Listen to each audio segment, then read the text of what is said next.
Halo semuanya, perkenalkan nama saya Najwa Tafirhanisa dengan nomor NIM 2405551069 dari kelas Basis Data D. Nah, di video ini saya akan membuat database menggunakan perintah DDL melalui CMD atau command prompt. Jadi langkah pertama yang kita lakukan adalah membuka exam control panel dulu, terus kita aktifin MySQL-nya dengan pencet start. Kalau sudah hijau berarti dia sudah aktif ya. Habis itu kita buka command prompt-nya. Nah, ini udah kebuka. Oh ya, jadi sebelumnya saya akan menjelaskan apa itu DDL secara singkat. DDL itu adalah singkatan dari Data Definition Language, yaitu perintah SQL untuk membuat, merubah, atau menghapus objek pada database. Nah, perintah yang digunakan dalam DDL itu ada tiga, yaitu create, alter, dan drop. Create ini untuk membuat database dan table. Alter untuk membuat struktur table, dan drop untuk menghapus table atau database. Nah, untuk penggunaannya akan dijelaskan dalam video ini ya.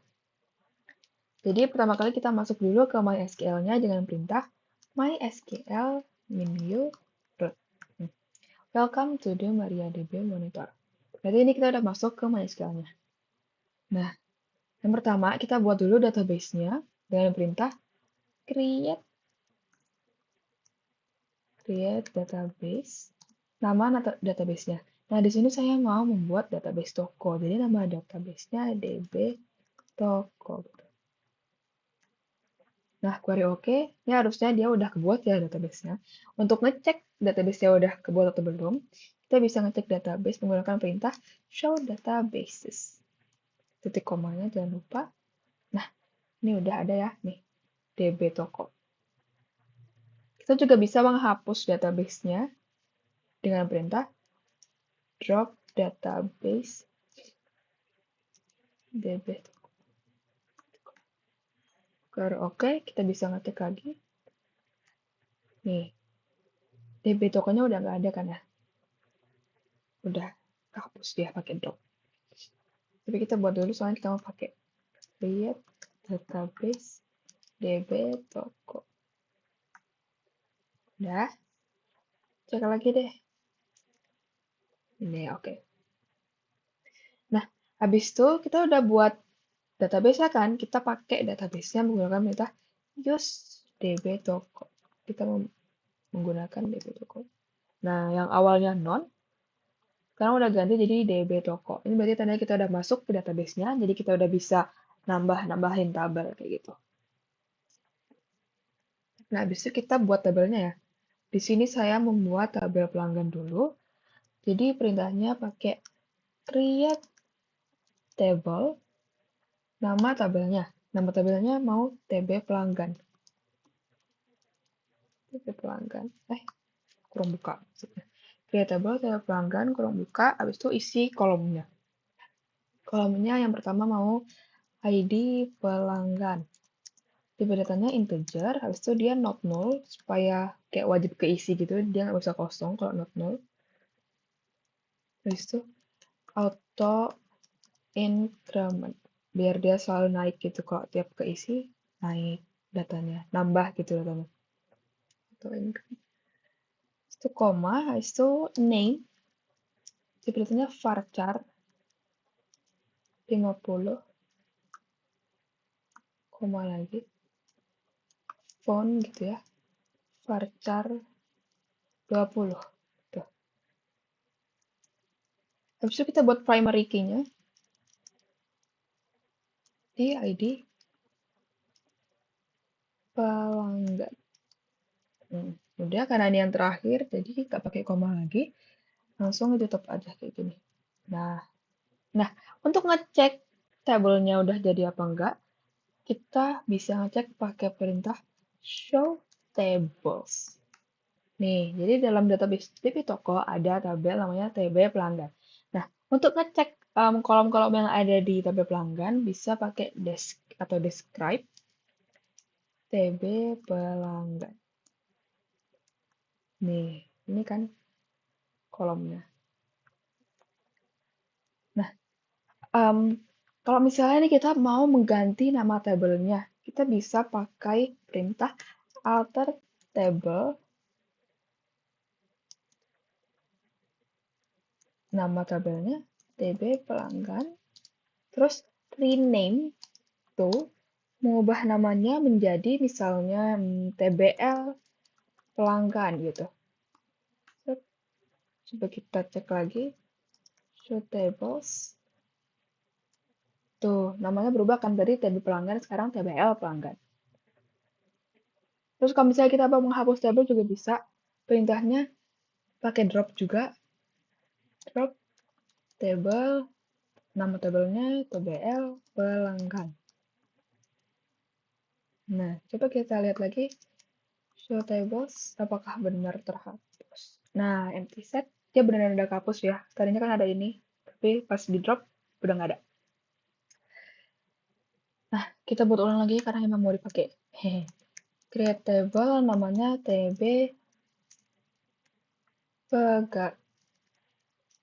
pelanggan. Kurung buka.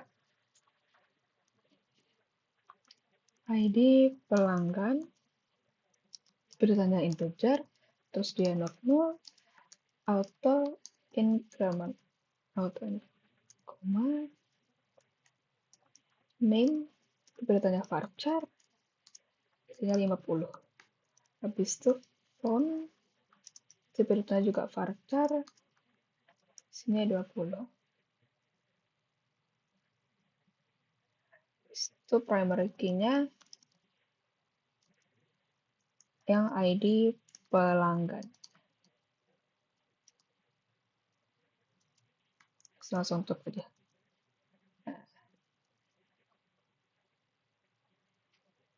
Show lagi deh, ngecek. Saya cek isinya. Oke, udah bener. Habis itu kita buat tabel yang selanjutnya. Di sini saya membuat tabel pegawai. Pakai perintah create table. Namanya TB pegawai. Kurung buka. Yang pertama ID pegawai.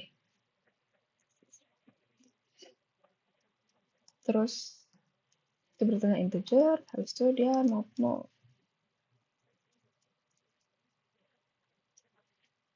Koma, habis itu name, bertanya varchar juga. Sudah 50, terus dia not null.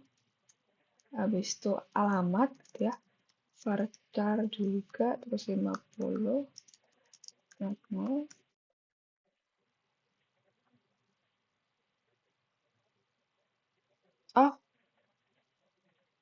Oh iya salah. Oke, kita ulang. Create table pegawai, kurung buka, enter. Habis itu semua tidak. ID pegawai, tipe-tipe integer, terus dia not null. Habis itu name, varchar, oh ya bener. Nah, habis itu ini tadi salahnya di alamat varchar. Kenapa pakai titik koma belum selesai? Ini harusnya koma ya, guys. Habis itu kita mau tambah phone, nomor HP, beritanya varchar juga, 20. Not null. Itu gender kali ya. Gender. Terus chart satu. Cuma satu karena LP gitu kan. Not null juga deh.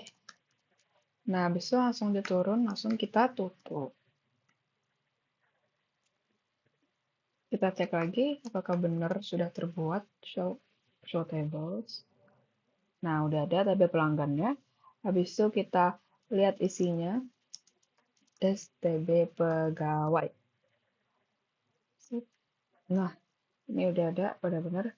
Nah, tapi di sini kita belum punya primary key.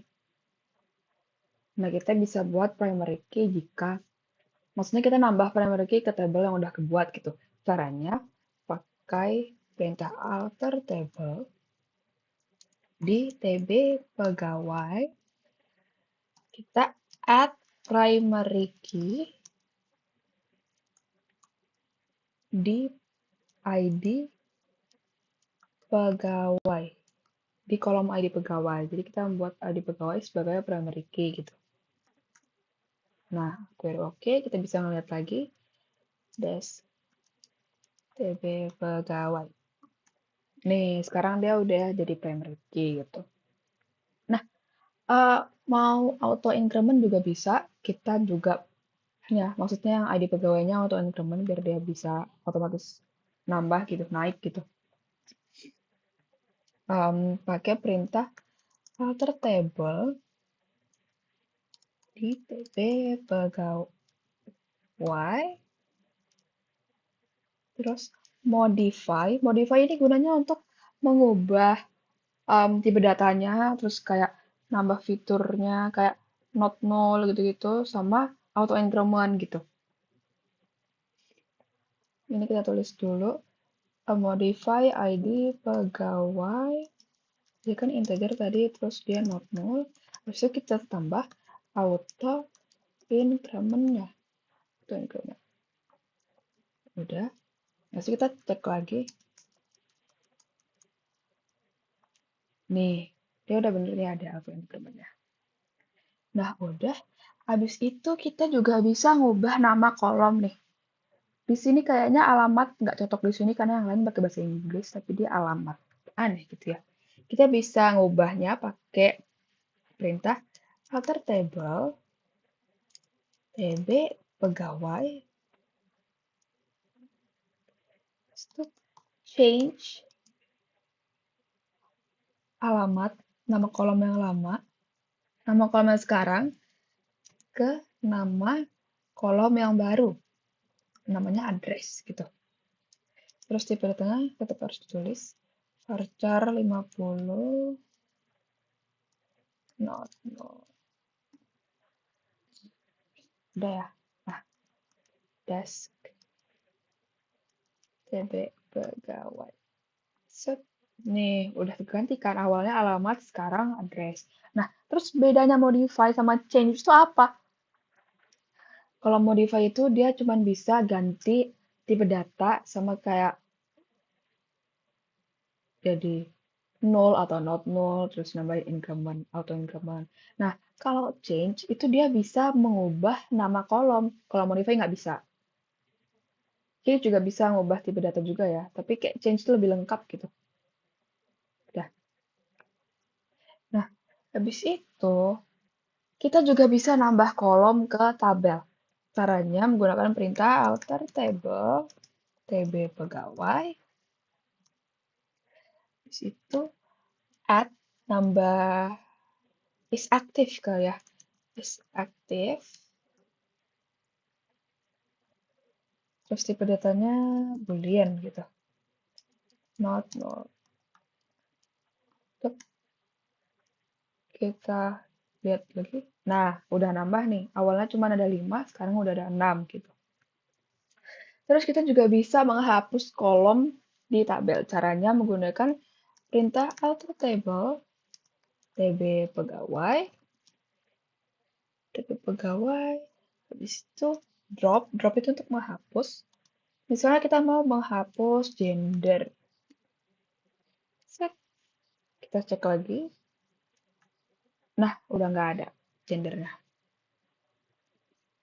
Nah, ini tuh cara baca alter table. Alter table tuh kayak ngubah tabel apa, terus apa gitu. Ngapain, apa yang diubah gitu. Gitu maksudnya. Nah, kan udah ya. Kita buat tabel baru nih. Mau buat tabel transaksi. Perintahnya create table, namanya tb transaksi. Kurung buka, isinya ada ID transaksi, terus diperintah integer, terus dia not null, terus dia auto increment.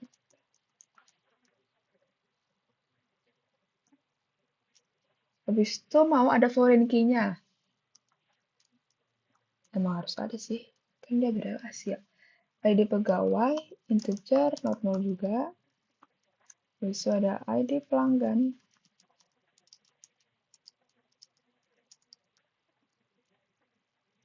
Habis itu ada date, tipe datanya date time, Daytime ini nanti dia bisa ada tanggal dan jamnya gitu. Bisa juga date doang, tapi nanti cuman tanggalnya doang yang kesimpan. Habis itu kita buat primary key di ID transaksi. Maksudnya ID transaksi sebagai primary key. ID transaksi. Habis itu kita buat foreign key ID pegawai. Terus references. Jadi kayak foreign key ID pegawai itu ada di tabel mana? Tabel pegawai. Jadi kayak ya referensinya dari tabel mana gitu. Di kolom ID pegawai. Tuh. Nah kan ini sebenarnya ada dua ya foreign key-nya, cuman di sini mau dibedain jadi buat foreign key saat buat tabel dan menambah foreign key ke tabel yang sudah ada. Ini kita tutup aja dulu. Terus kita show tables. Nah, TB transaksi udah ada, terus kita ngeliat dulu isinya. TB transaksi. Nah, udah deh. Ini primary key, dia auto increment, terus ID pegawainya udah foreign key. Nah, sekarang kita nambah foreign key ke tabel yang sudah ada. Itu caranya bisa menggunakan perintah alter table. Nama tabelnya TB transaksi. Kita turun deh, soalnya ini panjang. Caranya add constraint to nama foreign key-nya FKID pelanggan gitu. Terus foreign key foreign key-nya nih ID pelanggan. So itu references dari TB pelanggan kolom ID pelanggan. Udah ya, bener ya. Jadi kayak alter table transaksi, kayak ubah table transaksi, nambah foreign key ID pelanggan, foreign key di ID pelanggan, terus tabel referensinya dari TB pelanggan, kolom ID pelanggan, gitu. Kita tutup. Set. Query oke. Kita cek. Nah, dia udah nambah nih. Nah, itu aja sih. Jadi, di video ini kita udah ngebuat database, terus membuat tabel dengan primary key, not null, atau increment, terus ngebuat tabel tanpa primary key. Habis itu kita juga udah pakai alter untuk mengubah nama tabel, nambah kolom, menghapus kolom, terus mengubah nama kolom yang alamat jadi address tadi itu pakai change tadi. Oh ya, terus yang mengubah nama tabel pakai rename.